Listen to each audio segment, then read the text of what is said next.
everybody, and welcome along to a brand new video where I'm very excited to be able to finally give my thoughts and having been able to watch the Macra. So yes, this is of course a middling story from season 4, the first series of Patrick Troughton as the Doctor, finally reimagined in animated form, having been missing from the archives for, well, since it aired near enough in the 1960s and 1967. We've had no visual real recollection of it up to now, but now they've put together a fantastic animation which I really enjoyed. So yes, the Macra itself is, I think, a story that kind of, up until this animation was announced, got a bit sort of forgotten about, really.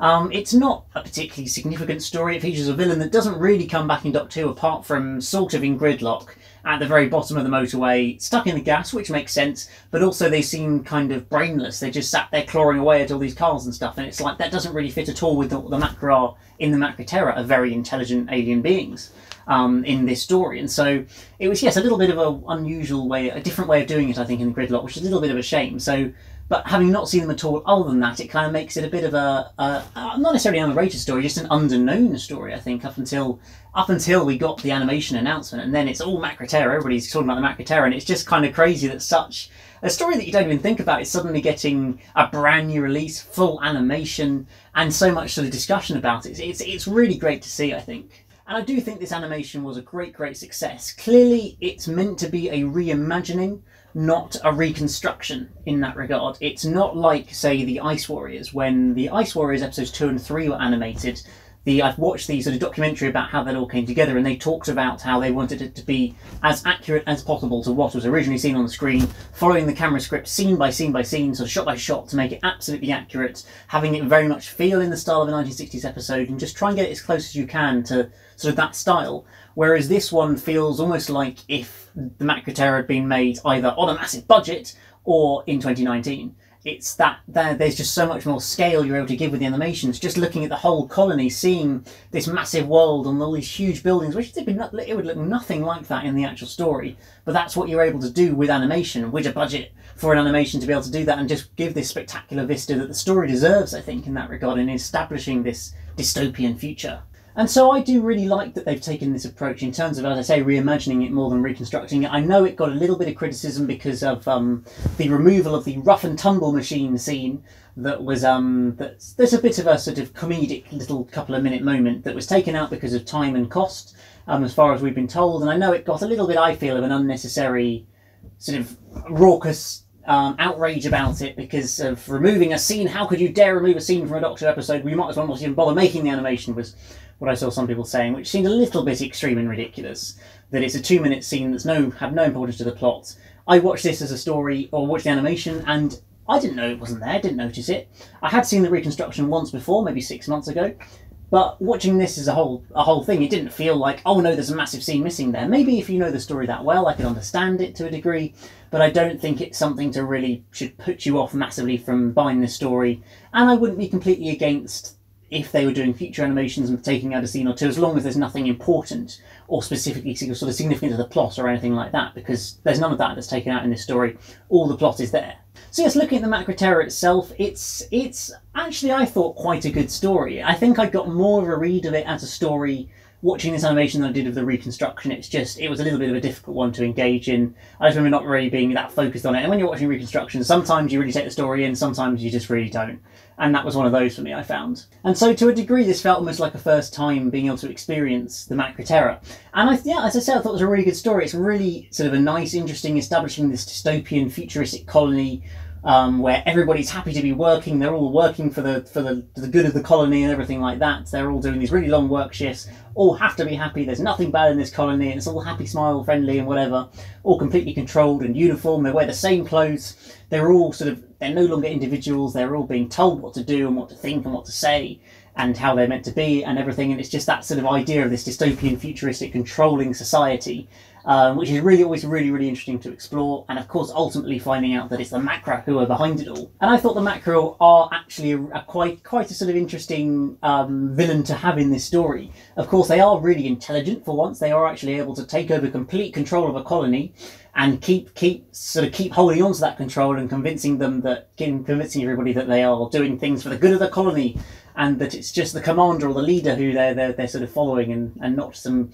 weird crab-like creatures at the end, sort of, that we find out at the end of the story that it's going to be. And I have to say the Macra are definitely one of the things that are enhanced most, I think, by the animation elements of this story, because being able to just actually draw, because they couldn't afford to essentially do a decent thing for the Macra, because they were meant to be these massive menacing creatures. You look at the size of it in the animation, and that just wasn't possible on a BBC budget back in 1967. And so to be able to kind of reimagine that now, I think makes it all the better. Seeing them turn up for the first time at the end of the episode 1 cliffhanger is such a brilliant, as their sort of yellowy orange eyes pop out and then these massive claws. It's just such a sort of exciting moment and a brilliant, visually stunning moment, I think, which is what fills her throughout this animated story, I think. And so that's definitely one of the things that's been massively enhanced. I do also like, with this sort of controlling society, the whole sort of trying to brainwash the companions, when we see Ben, Polly and Jamie all attempting to be sort of taken under control, and only Ben's the one who's actually being sort of taken into control. And the kind of quite almost unnerving and almost scary moments where he's kind of turns against the Doctor and the companions, and is dobbing them into the leaders and sort of telling them off and believing that everything is fine. And then that sort of crazy scene that kind of is the epitome of it, when you see at the end of episode 2, Ben and Polly are faced in front of a Macra, terrified out their wits, and then Ben goes into the the pilot's room and says, "No, there was no Macra. There's no such thing as a Macra," and it just kind of really sort of rammed home that idea that they're so under the Macra's control, they can't even though they've seen it with their own eyes, they don't believe their own eyes anymore. And I thought that's just a great sort of unnerving moment as well, which really just is what this story is full of. And I just found it overall to be a really sort of engaging story. I was always interested in what was going on. They straight away established this very sort of interesting, weird, futuristic dystopian world. Of course, bringing in Dudley Simpson's score for this episode as well, just established that even more. The sort of Chromophone Bands track, I think it's called, which is just so, well, absolute classic Dudley Simpson, but also so weird and bizarre and unlike anything else you'd hear, and really just fits that futuristic colony and society.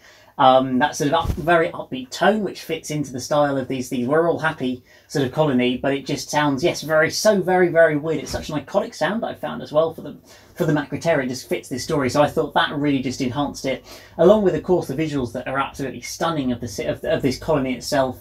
And that final panning shot out when we get to the very end of episode 4, as the credits roll, and you just see this whole colony sat on a cliff.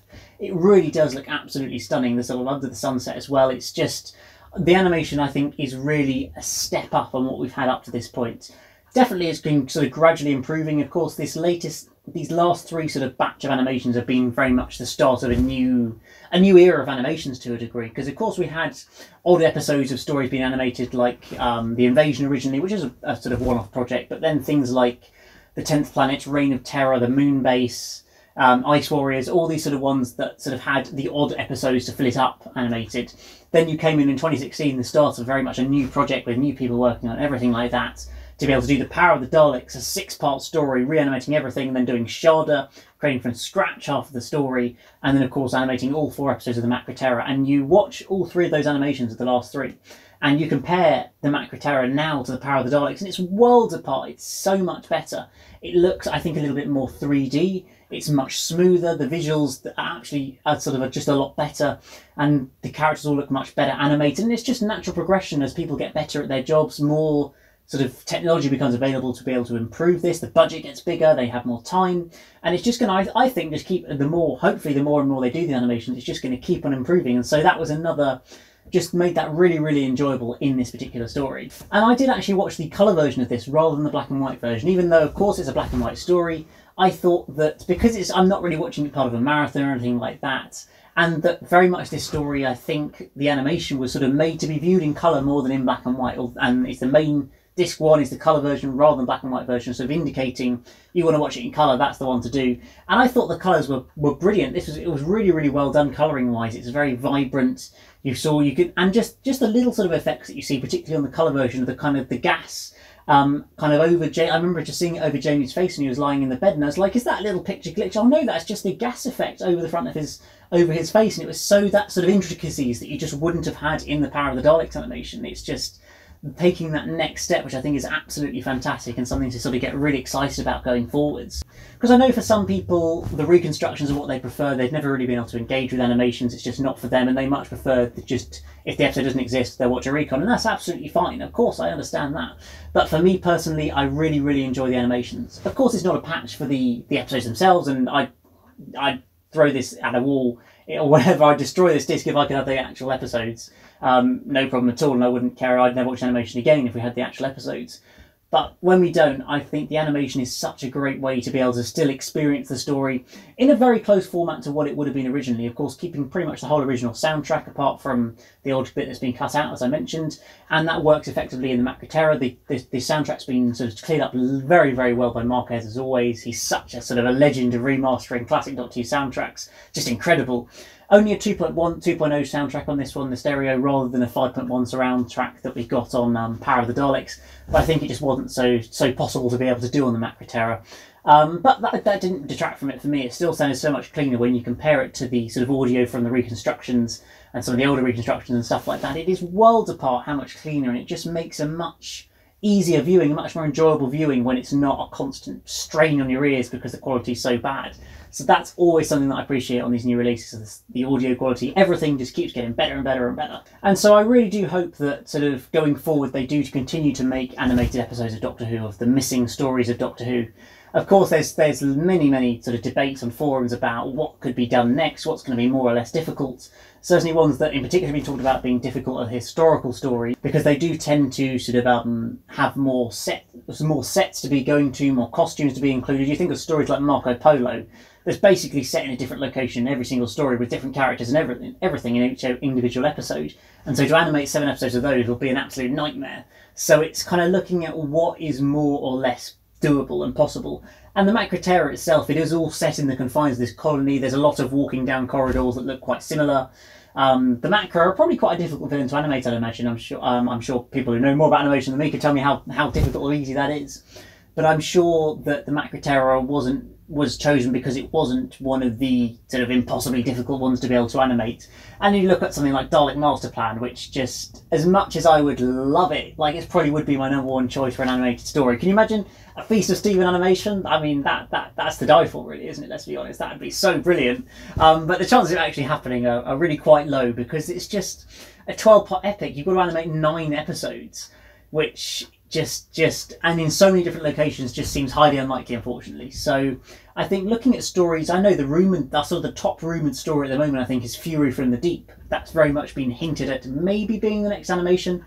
It's the last of the last non-historical, fully missing story, certainly from the Troughton era. I can't remember if there's any from the William Hartnell era, but certainly is from towards the end of season 5, a 6-part story that is fully missing. And it's set on a sort of oil rig, and there's lots of shenanigans going on there with sort of seaweed creatures and foam and whatnot. And I think it could benefit from animation, let's say. So I would certainly be excited if that were to be chosen to be the next one.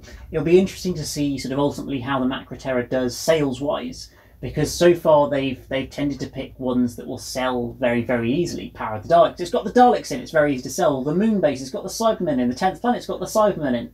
They're much, much easier sellers. Or Sharda, it's got Tom Baker in it, it's got the 4th Doctor. They're all easy sells.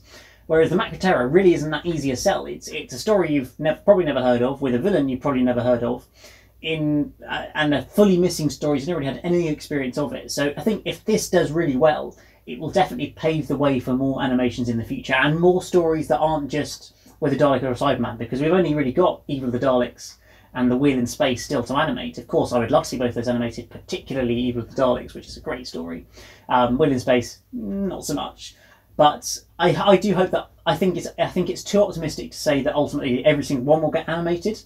But if we could have maybe another 5, 6, 7 stories animated ultimately over probably the next 10 years or so, because you look at it, the schedule is looking at a year to 18 months between animations. So realistically, you're looking summer next year before you're likely to get another animated story released, because it does just take a long time.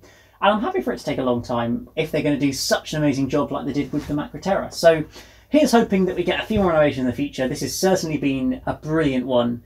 Such brilliantly put together, so much hard work and dedication. The animation, compared to the Power of the Daleks, looks stunning and really brought the Macra Terror to life. So we can finally say there is such a thing as a Macra. But now it's over to you guys. Have you got the Macra Terror yet? If you have got the animated DVD, Blu-ray, Steelbook, board, whatever, do let me know what you thought of it down in the comments below. Both the story and the animation, the decision to take bits of it out, anything like that, and also what stories you'd like to see animated in the future. I'd love to hear what you guys have to say. But that's just about it from this review, guys, in this video. I hope you have enjoyed it. Remember to hit that like button, subscribe if you're new here for lots of classic and new Doctor Who content. I've got many new classic reviews, as it were, new classic, but continuing my run through the second Doctor era and into the third Doctor will go fairly soon as well, plus Megan Reacts on every Saturday as well, and any other videos I can come up with from time to time to go with that as well. So there's loads to check out, lots more coming up, but I hope you enjoyed this one, and I'll see you again very soon for another one. Goodbye.